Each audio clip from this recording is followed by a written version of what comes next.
Hello and welcome to day 15, Proverbs 15 of our 31-day Proverbs challenge. And Bibbers is joining me once again. It's been a delight having Bibbers on and her perspective. So without further ado, Bibbers, take it away. Hey everyone, good afternoon. I was just sharing that this is probably, I would say, one of my favorite Proverbs. I just really enjoy how it deals quite a bit with our words, our tongue, what we say. Like I tell some folks, sometimes it's better not to say anything at all. And so I think this really kind of just hits home for me. So I would say, hey, I have a couple of favorite passages here, but honestly, I love this whole proverb. And I really do like right off the bat, boom, it hits you.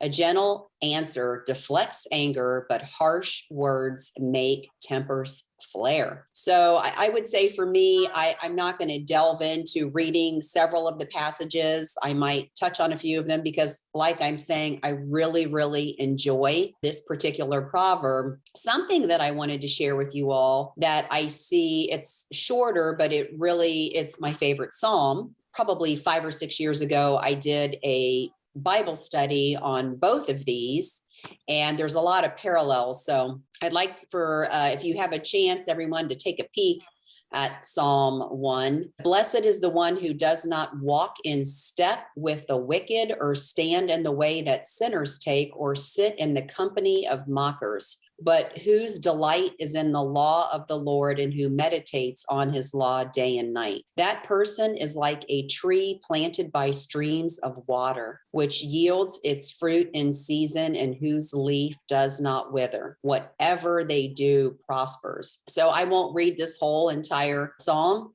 but there's a lot of parallels between the two. And it's just really neat down later in the proverb how it brings up about the tree. I just thought, it's really interesting how much we really need to reflect on what actually the weight of what our words actually carry. I think it's really interesting how it even affects how we look, how our facial expressions. And it's in verse 13, a glad heart makes a happy face. A broken heart crushes the spirit. And I really liked that particular verse 13. And so for me, it is interesting how when you reflect back even on yourself and when you get angry, and I know we all have little things or nuances that we know about ourselves and or the loved ones that are around us. But something that reminded me of this particular proverb is when you know how to push someone's buttons and you have a choice, right, to either do that or not. And so much of that stems right off the bat from two things. One, what we say, and secondly, how our facial expressions. And there's been so many studies done on, smiling at someone, like your checkout lady, for instance, in line, and how that impacts someone. Just today, I was in a meeting this morning, and one of the things that everybody was discussing in the meeting was, just this time of the year, how you go out of your way to visit elderly people or see, older parents or grandparents or whatever, and how all they really want are just a few words and a smile. They're not interested in gifts or packages, but your words and your facial expression and your love towards them carries so much. So that just kind of reminded me of that as well. And so those are some thoughts that I had. That's awesome, Bibbers. And there's several that stood out for me, right? I think there's like 9 or 10. I'm not going to go through all 9 or 10, but for some reason, number 13 wasn't one of those 9 or 10. But I like that. That is so true. If you think positive, you exude positive, you smile, it makes you feel better. It makes other people around you feel better. It's not that you're being fake. We talked about not being fake and unauthentic, but spreading joy is part of our mission as Christians, right? And I've been around you and I've seen you at restaurants and waiters and things of that nature. You're always kind of calling them by name. You're smiling. You're thanking them. You're much better at that than I am, especially if I'm in a hurry or very hungry, or what my kids call hangry. But it is true. It is wise, right? That a glad heart makes a cheerful face. And I think that's kind of the theme here. Even starting out, a soft answer turns away wrath, but a harsh word stirs up anger. We've talked about our words and our tongue, and our tongue can give life or death in the previous proverb. So that's very important. It's something to always realize, because we don't know what someone else is walking through, right? We have our agenda, our timelines, things that we're in a hurry about, but we've got to be empathetic and considerate of what other people are walking through, what they're experiencing. And something that Adam Lepper, Pastor Adam Lepper, was on our devotional yesterday for day 14, and he talked about Adam Geringer's message or daily devotional. It's true. We need to think more about others than ourselves. There's a story, and we're not the main actors in it. We're not the leading role. It's Jesus Christ. And everyone has a story, and everyone's walking through different things. And if you go to church, maybe pay attention to how people are reacting to the messages or afterwards, because often there's people that are by themselves, right? Mhm. Or maybe weeping or crying or their head bowed.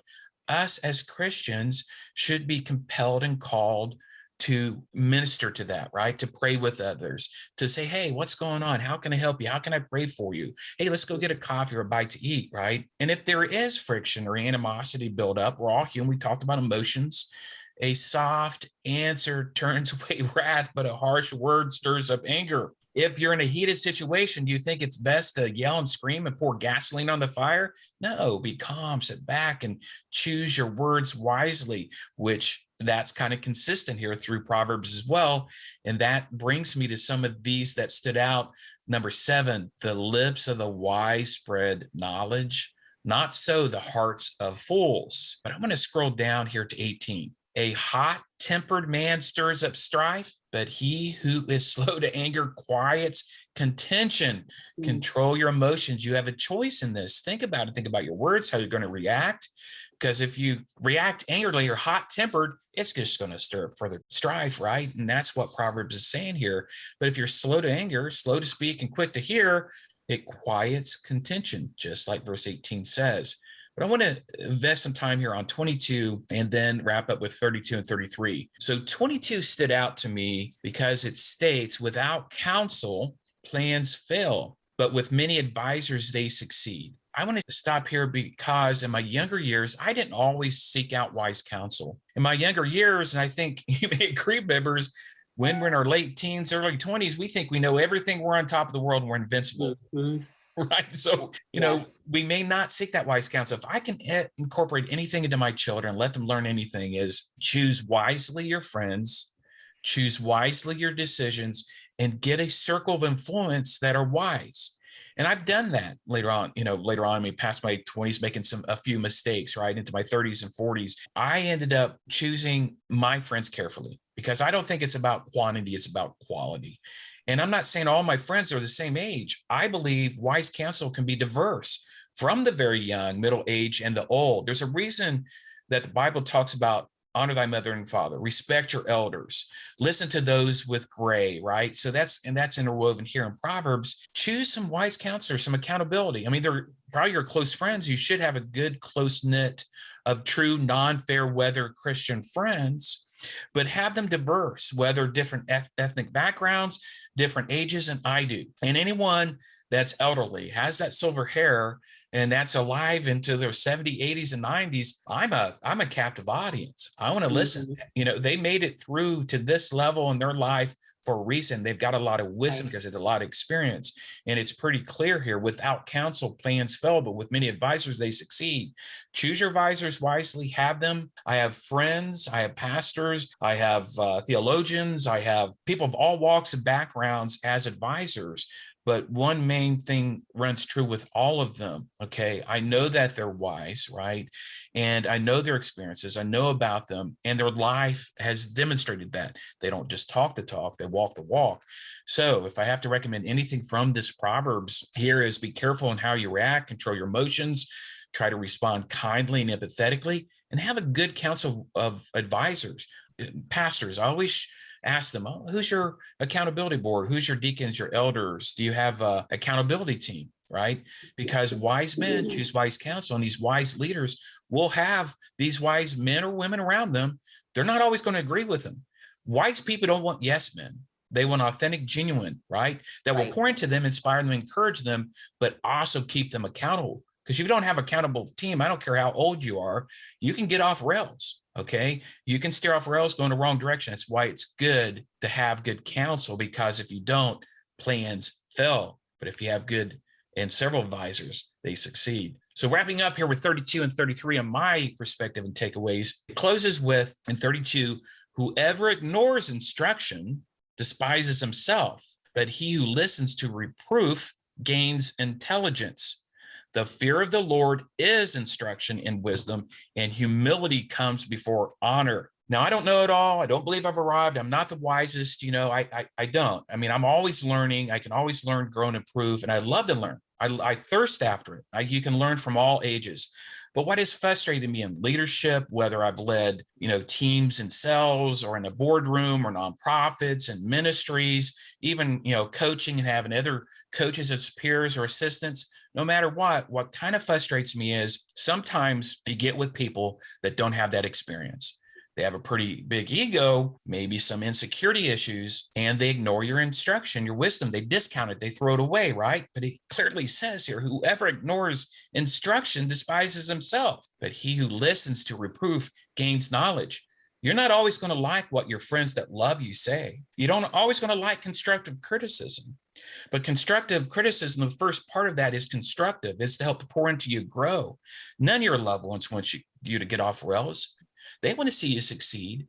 And those that truly love you, that wise counsel, will pour in both that encouraging, inspirational instruction, but they'll also have some constructive criticism as well, because they love and you care for you and they want the best for you. And we know this in closing this final verse, the fear of the Lord is instruction and wisdom. The book of Proverbs is clearly a book of wisdom and instruction through Solomon from and by the Lord. We should listen to it, apply it, weave it into our lives. And the key closing part of the sentence, the last few words, and humility comes before honor. You've got to be humble. I'm in sales. I'm a man. I'm a red-blooded American male that's lived some life and have some experiences. I can at times have some ego, right? I can sometimes be perceived as not being humble or have humility. And I need to work on that area, right? I need to work. We all do. And we're human. Yeah, we're all human, right? We all have emotions and we all have egos. What we got to remember is what's more important, the love of God, the fear of God, and emulating Jesus Christ to others, or our ego or our pride, right?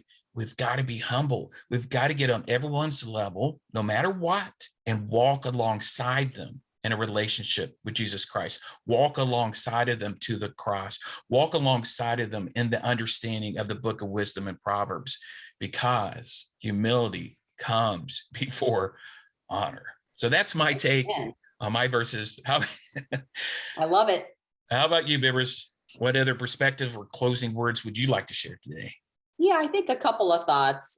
Proverbs 27:19 in the NLT, I like what it has to say. As a face is reflected in water, so the heart reflects the real person. And so here again, I think so much is tied to the tongue, our face, how we relay things in life to one another. I know, ladies, I can only speak for myself, but I think sometimes we as women tend to use a lot of conversation with our hands and our facial expressions. And so I think we need to just be sensitive to our man, our mate, our spouse, when we're in an argument, when we're in a heated conversation or discussion. How are we revealing not only in our heart what's coming out of our mouth, but also our facial expressions, I think really can carry a lot of weight. And something else I was reminded of is Proverbs going back to 12:15. The way of fools seems right to them, but the wise listen to advice.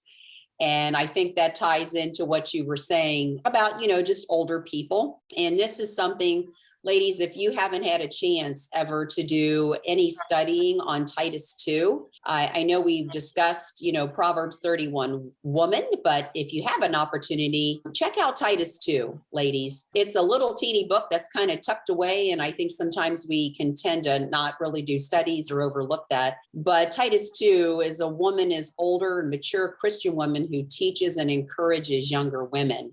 And look up Titus 2, 3 through 5. Those were some thoughts. That's awesome. So in closing, may we take these words of wisdom, right, and apply them in our life. Christmas is coming up. A new year is coming up. Just want to tell you, if you're watching this, if you join us, first of all, just take a deep breath. Take a really deep breath, exhale. And when you're talking to someone, whether it's a loved one, your spouse, your children, think before you speak. Think before you react. Take that mental deep breath and try to truly seek first to understand.